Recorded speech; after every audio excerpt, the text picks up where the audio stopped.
For the last month, I've been getting set up at my new house, building out my shop, and learning my way around the trails in Asheville. 2, 1. Brian and Alexander have been in town too, and during their live streams, a lot of you noticed that something was happening between me and Box Components.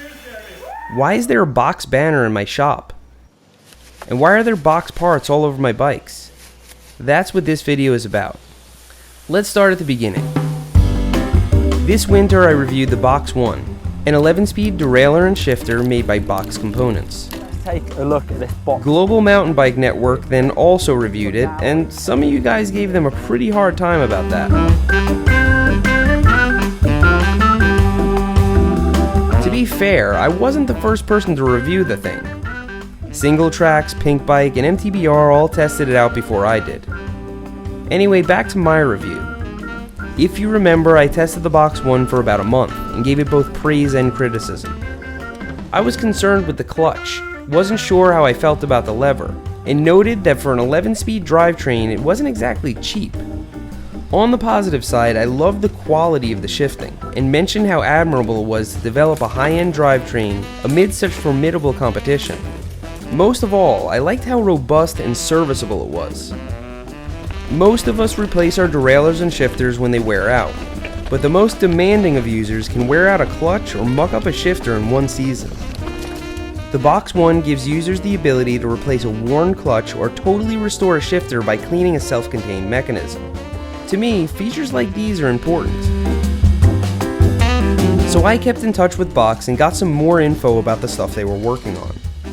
I tested their production derailleur and its improved clutch. I also tried their 11-speed cassette and its 46-tooth pie plate.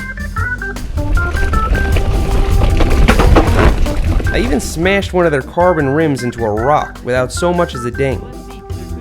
More recently, I spoke directly to the mad scientists in their R&D department, which is something I rarely get to do.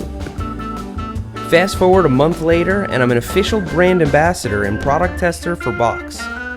That's why there's a banner in my shop, and that's why I've got all this Box stuff floating around. I'll be testing their drivetrain long term and trying out new products as they become available. As far as this channel is concerned, it'll be business as usual. I do have something cool to show you though. This is the push-push lever on the BoxOne. It downshifts like a standard shifter and upshifts with a lateral push.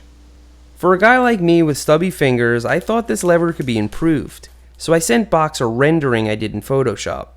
See how I put the paddle closer to the end? I thought this would make it easier to push. Box responded to me and even complimented my photoshopping skills. But check this out.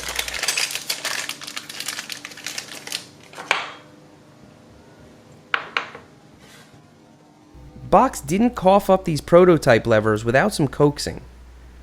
Understandably, they want to keep their product development stuff under wraps, but these old prototypes were made long before I sent them my rendering. After playing around with these, I realized that their production design is a lot more ergonomical. See how you don't need to bend your thumb to access either position?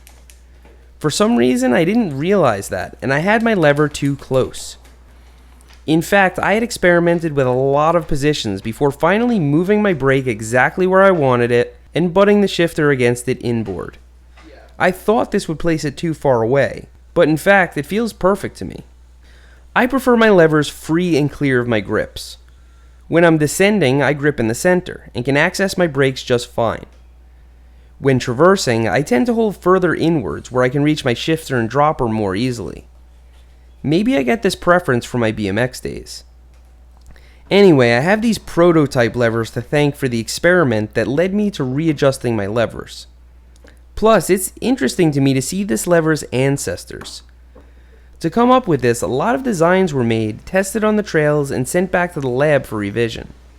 So occasionally, I'll be sharing findings like these, not to jam Box products down your throats, but to show you something interesting. I still maintain that you should run whatever feels comfortable to you and works with your budget. As for me, I'm kinda biased. I want to help Box write the next chapter in their story, even if it's only a tiny part. I get excited now when I see this stuff out on the trails. Still, regardless of what you guys are running, I want to know what you think. Is this a story you care about? Do you want to see more tinkering and adjusting bike parts?